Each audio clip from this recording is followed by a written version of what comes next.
Thank you for meeting with me today. I just wanted to go over my second video with you over the task standards 1 through 3. So some glows and grows and some things I can improve on and some of your tips and tricks maybe that you use in your classroom.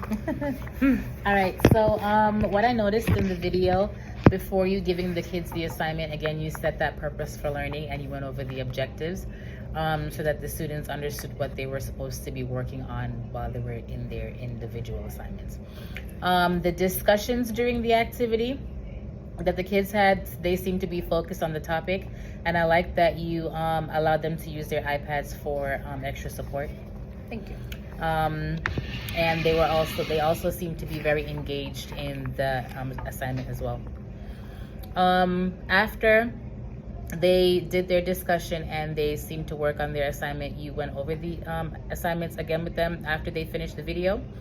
Instead of just having them do it on their own, you restated the expectations again for them, just in case anybody had forgotten anything, which was really good. I like that. Walking the room and visiting each group also to support learning was great. That way you can keep an eye on who was just not doing what they needed to do. Yep. And I also liked, I was trying to go back and see, because you asked a student, or you asked the question for them to describe something about Henry Flagler. I can't remember what the question was. But, which was, I was looking at the DOK levels, that was a level 2 for basic reasoning. So it allows them to go on beyond just recalling the information that was in the text. So that was great. One of the things that you could do to like extend their knowledge was after the assignment, because did you have like a little activity for them to do afterwards? At the end, yeah, we did like a wrap up, like exit ticket situation. Okay. So I could kind of assess their understanding. Okay.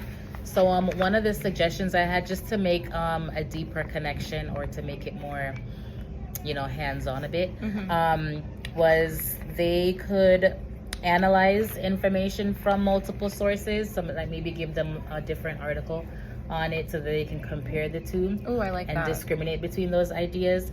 And one of the other things you could also have done was to have them maybe design their own railroads and trains. Oh, that's so cool. Yeah, to see, and then ask, like, how would you have done this differently from how do you think he did it? What are some of the things that you would have done? How do you think it would have affected the outcome of making a railroad for yourself? Awesome, I love that. Okay. And other than that, everything else was good. How do you look at different DOKs for the assignments? Would it just have to be in the lesson plan that I'm pulling, or is there like a certain rubric for that I can look into? Yeah, there is. I'll send you the links to it. Okay. It goes over, it explains what each of the DOK stands for, what the levels are, and some of the words that you can use, like when you're presenting your lesson. Okay. To the students, and you can add it into your lesson plans also, because they do look at that.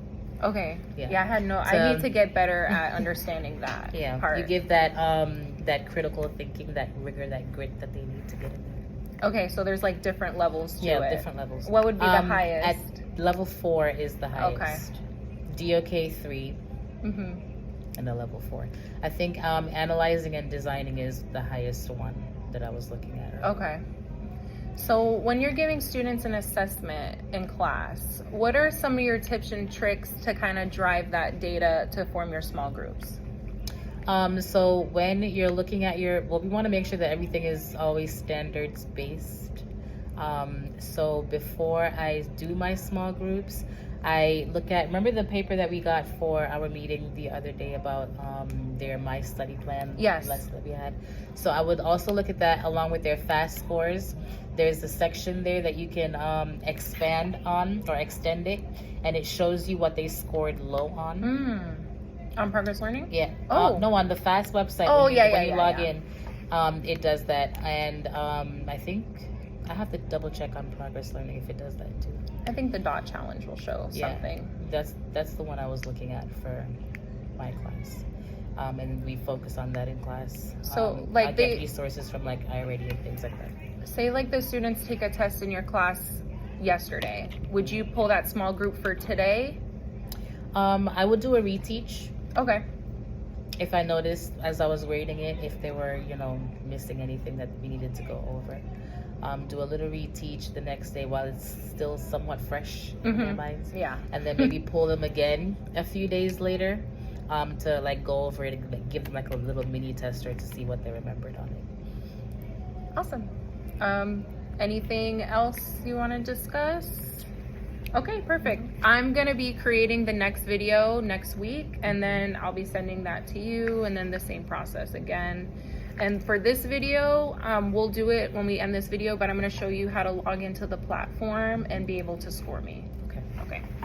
Thank you.